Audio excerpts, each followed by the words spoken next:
Halo, perkenalkan namaku Atira Winarsi, tapi teman-teman biasa panggilnya Awi. Lebih cepat Atira Winarsi, Awi. Aku berasal dari Poso, salah satu kabupaten yang ada di Sulawesi Tengah. Aku bekerja di salah satu organisasi NGO. Sebenarnya tempatnya di Jakarta, tapi tugasku di Sulawesi Tengah dan kesehariannya bekerja di situ. Kemudian aku juga berorganisasi atau mengikuti kegiatan di luar pekerjaan.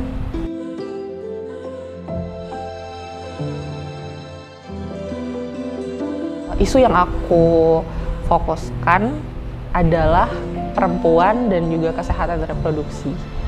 Dan kami sedang melakukan intervensi di 3 kabupaten yang ada di Sulawesi Tengah. Itu ada Kabupaten Sigi, Donggala, dan juga Parigi Motong. Jadi sebenarnya tempat kerjaku kan memang berfokus pada isu kesehatan reproduksi khususnya pada perempuan gitu. Melihat intersection antara perempuan dan juga lingkungannya, di mana kita melihat situasi atau fenomena krisis iklim di berbagai tempat, salah satunya ada di Sulawesi Tengah dan di 3 kabupaten tersebut. Kita perlu memetakan sebenarnya apa efek jangka panjang ataupun pendek kepada perempuan yang hidup di situasi atau di tempat yang memang sudah berdampak atau merasakan dampak dari krisis iklim. Lalu kita coba melihat apa sih sebenarnya peran kesehatan di situasi tersebut, khususnya untuk akses atau layanan kesehatan primer, layanan kesehatan yang paling terdekat di kabupaten ya, atau di satu desa, yaitu apa? Puskesmas, atau biasa kita bilang pustu ya. Tapi memang kalau layanan yang paling lengkap adalah puskesmas gitu. Bagaimana akhirnya kita mengintervensi layanan kesehatan ini harus punya kesiapan menghadapi situasi krisis, beradaptasi di situasi krisis, namun tetap menyediakan dan tetap memberikan pelayanan kepada perempuan-perempuan yang membutuhkan akses untuk kesehatan reproduksinya. Salah satunya adalah penggunaan KB, karena di situasi krisis yang kita tahu, akses layanannya terputus, layanan kesehatannya, kemudian stoknya biasanya menipis.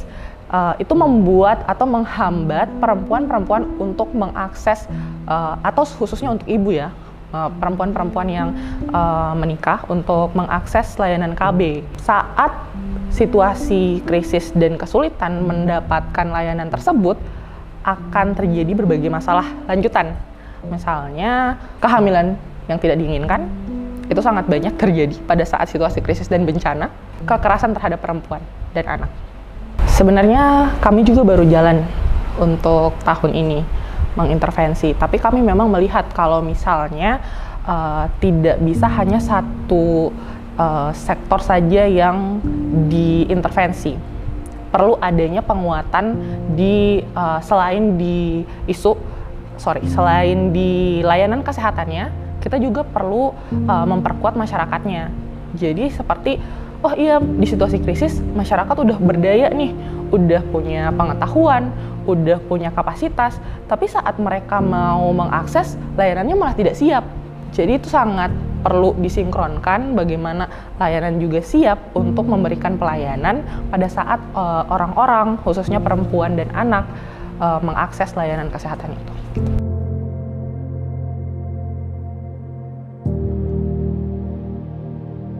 Karena melihat isu krisis iklim itu benar-benar sangat berdampak, aku melihat dampaknya sendiri ya, khususnya pada perempuan.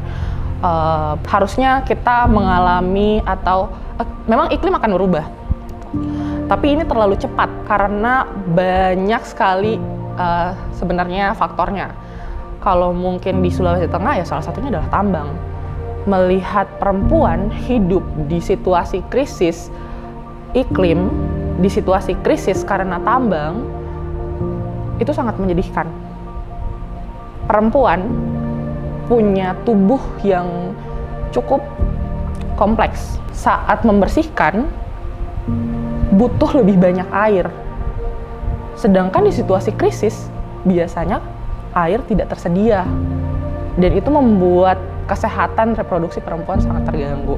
Apalagi setiap bulannya perempuan akan mengalami yang namanya periode menstruasi. Di saat periode itu bukan hanya kesakitan pada tubuh, tapi juga kebersihan yang perlu dijaga. Bagaimana akhirnya perempuan bisa menjaga kebersihan kalau misalnya air tidak tersedia? Bagaimana perempuan bisa bekerja dengan baik kalau misalnya kebutuhan air bukan hanya untuk dirinya, tapi dia memerlukan atau mencari atau akhirnya punya beban ganda untuk memenuhi kebutuhan air di rumah tangganya, untuk keluarganya, untuk anaknya, untuk kebersihan rumahnya. Itu sangat cukup membuat aku akhirnya berpikir bahwa perempuan harus dan didorong terus-terus beradaptasi di situasi yang tidak memungkinkan dan tidak mendukung dan tidak melihat posisi dirinya gitu sebagai perempuan.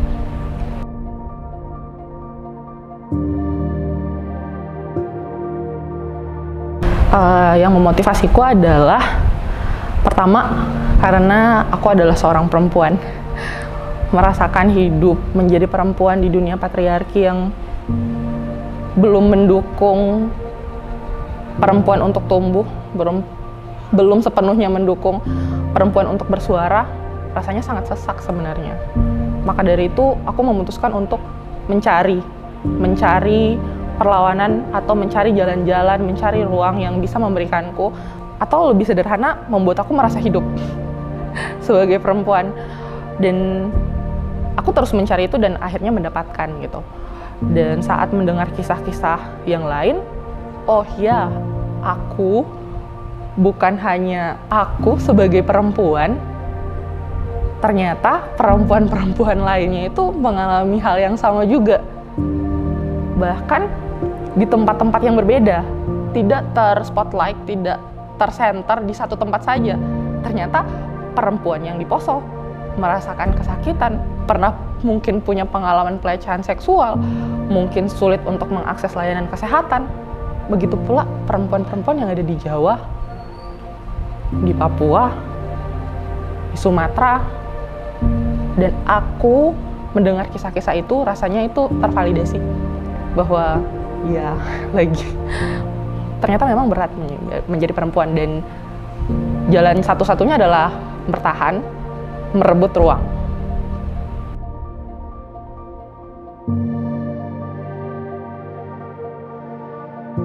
Sebenarnya bagaimana perempuan itu punya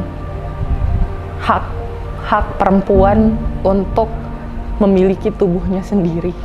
Perempuan dikontrol sejak dalam kandungan, dari rahim, pemilihan alat kontrasepsi dan lain-lain, itu pun diatur di dalam undang-undang untuk mengakses alat kesehatan reproduksi. Biasanya tidak punya pilihan yang banyak hanya karena tidak punya uang, hanya karena sebagai pengguna BPJS itu diatur dan tidak punya hak untuk itu gitu, untuk merdeka untuk memilih, didorong untuk punya anak, padahal punya anak juga itu cukup. Aku melihat ibu-ibu yang punya anak kesusahan, bukan hanya mengurus anaknya, bahkan mengurus diri sendiri gitu. Dan itu tidak dilihat. Jadi harapannya melalui apa yang kami kerjakan, setidaknya itu menjadi ruang kami untuk menyuarakan bahwa perempuan punya kok, bisa dan harusnya memiliki tubuhnya sendiri, menentukan jalan-jalan pilihan tubuhnya, karena kami yang mengenal tubuh kami yang tahu perasaan sakitnya, kami yang tahu perasaan senangnya, kami yang mengalami luka-lukanya, kami yang merawatnya gitu. Jadi harusnya perempuan punya hak untuk memilih jalan-jalan perawatan dan jalan-jalan ia memiliki tubuhnya.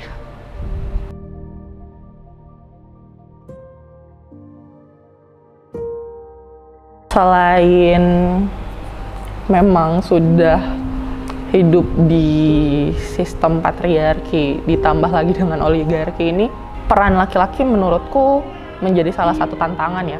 Karena tidak bisa dipungkiri, itu akar yang sudah lama ditanamkan dari dulu. Untuk mengubah hal itu butuh waktu yang bertahun-tahun. Kita sudah mengenal tentang patriarki itu udah lama banget. Tapi sampai sekarang masih ada. Sampai sekarang itu masih sulit untuk diubah gitu. Jadi tantangannya adalah bagaimana mengajak semua pihak untuk melihat bahwa apa yang kami suarakan itu sebenarnya bukan untuk bilang perempuan itu ingin semuanya ada di bawahnya dia, bukan. Tapi apa yang kami ingin suarakan, apa yang aku ingin suarakan gitu. Agar orang-orang lihat bahwa iya, perempuan itu manusia, laki-laki juga manusia, kita semua manusia, kita punya haknya. Dan tantangan-tantangan untuk menuju pikiran itu membuka pemikiran bahwa feminisme bukan berarti harus menjadi kuat angkat galon, tapi feminisme adalah bagaimana melihat bahwa posisi perempuan atau siapapun yang ada di dalam situ tidak ada yang menyakiti gitu.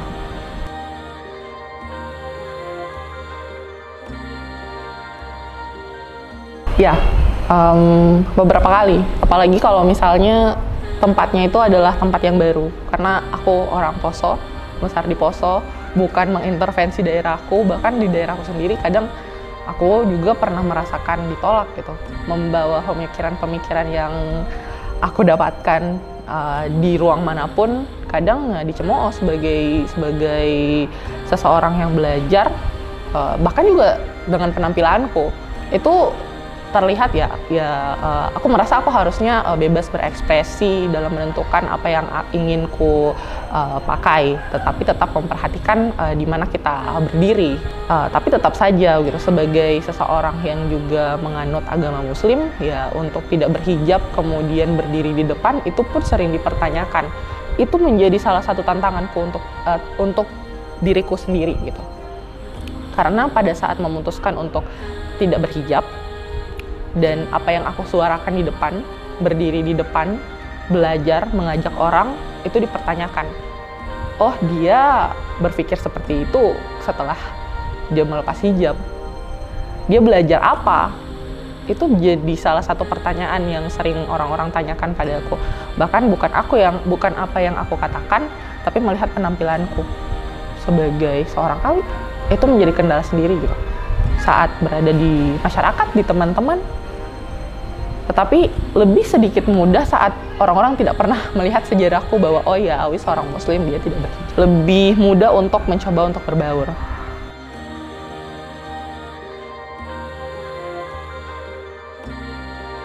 Sebenarnya kemenangan-kemenangan kecil yang membuat aku bertahan adalah aku pun masih percaya bahwa orang-orang, perempuan, dan juga masih ada kok laki-laki yang mau memperjuangkan dan melihat perempuan itu sebenarnya setara. Aku merasakan itu di beberapa ruang, dan itu membuatku bersemangat, itu membuatku sadar bahwa iya, harus tetap merawat ruang ini. Kalau tidak dirawat dan ini mati, kami atau aku kemana tempat-tempat belajarnya, tempat-tempat bertahannya. Maka dari itu, dan melihat juga ya kisah-kisah perempuan yang lain, kalau misalnya kami hanya sendiri-sendiri, tidak bersatu, tidak berkolektif, tidak berserikat, rasanya lebih sulit. Jadi saat bersatu, suaranya lebih besar. Orang-orang akan melihat dan tahu bahwa apa yang kami perjuangkan itu memang hal-hal yang mendasar.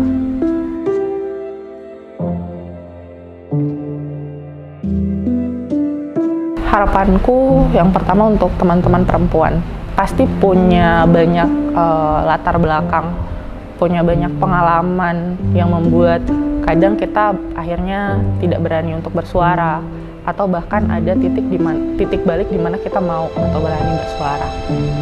Mungkin pengalaman-pengalaman itu membuat kita merasa sendirian, membuat kita merasa tidak diterima orang lain, gitu. Tidak diterima lingkungan. Tapi aku percaya gitu bahwa jangan menyerah untuk mencari ruangnya. Aku terus mengatakan itu kepada diriku saat aku merasakan satu tempat tidak menerimaku, aku akan terus berjuang mencari tempat untuk tempat-tempat yang menerima. Karena saat ada tempat yang mau menerima kita, punya ideologi yang sama, hal yang diperjuangkan ternyata sama, itu membuat semangat hidup kita untuk meraih hak-hak kita lebih menyenangkan. Selalu bilang ke teman-teman dan kepada diriku sendiri, kalau kita bersama-sama, kita bisa berjuang dengan riang gembira. Buat pemerintah, sebenarnya sangat sesak. Banyak hal yang rasanya kami tidak dilibatkan. Bahkan sepertinya bukan rasanya ya, kami tidak dilibatkan sama sekali. Kalau misalnya di Undang-Undang 1945, hak-hak kami harusnya, hak-hak dasar kami sudah tercantum di situ, dan menyebut negara ini demokrasi, kenapa kami rasanya dianggap hanya sebagai pemain tambahan? Bahkan untuk perempuan di Sulawesi Tengah, di daerah tambang, semua keuntungannya ke kalian. Tidak pernah terlintas di pikiran kalian bagaimana perempuan di daerah itu memperjuangkan kesehatannya sendiri, memperjuangkan kesehatan anaknya sendiri. That's okay. Aku hanya sangat kecewa rasanya. Mungkin pemerintah melihat kita perlu punya uang sebanyak-banyaknya untuk menjadi negara yang lebih maju, tapi tidak melihat warganya yang ada di sekitaran perlahan-lahan mati. Mungkin kalian tidak menodong senjata ke badan kami secara langsung, tapi kalian meracuni ruang kami sampai kami mati perlahan-lahan. Dan saat kami mati, hiduplah dengan uang-uang yang kalian ambil dari tubuh-tubuh kami semua. Tapi walaupun aku tahu kita semua terus-terusan diperas untuk teman-teman, kita tidak boleh berhenti melawan.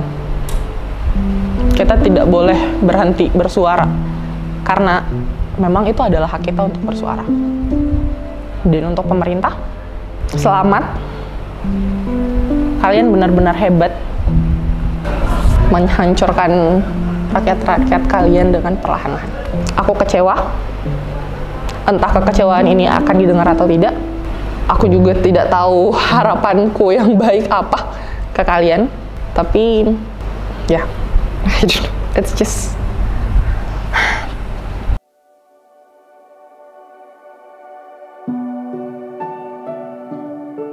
Aku senang banget, walaupun di tengah kekacauan yang kita hadapi tiap hari, apalagi teman-teman yang memang punya fokus isunya sendiri, dalam artian memikirkan juga gitu jalan-jalan juang mereka, tetapi ada ruang ini untuk berhenti, berjeda sejenak dari apa yang kita lakukan sehari-hari, bertemu, berefleksi, menguatkan kembali bahwa kita tidak sendiri. Kita punya ruang-ruang yang saling mendukung, dan walaupun itu kecil, kita bisa membuatnya lebih besar lagi, lebih banyak lagi, lebih masif lagi, dengan teman-teman muda bersuara yang dikumpulkan, yang diberi banyak hal, yang diberi pembelajaran bagaimana kita mesti campaign, bagaimana kita menggunakan hal-hal yang ada di sekitar kita untuk bisa bilang kalau ayo kita lakukan ini. Dan ruang-ruang ini aku harap terus terawat. Aku harap bukan hanya di sini, sampai di banyak titik, karena aku yakin mereka juga butuh ini.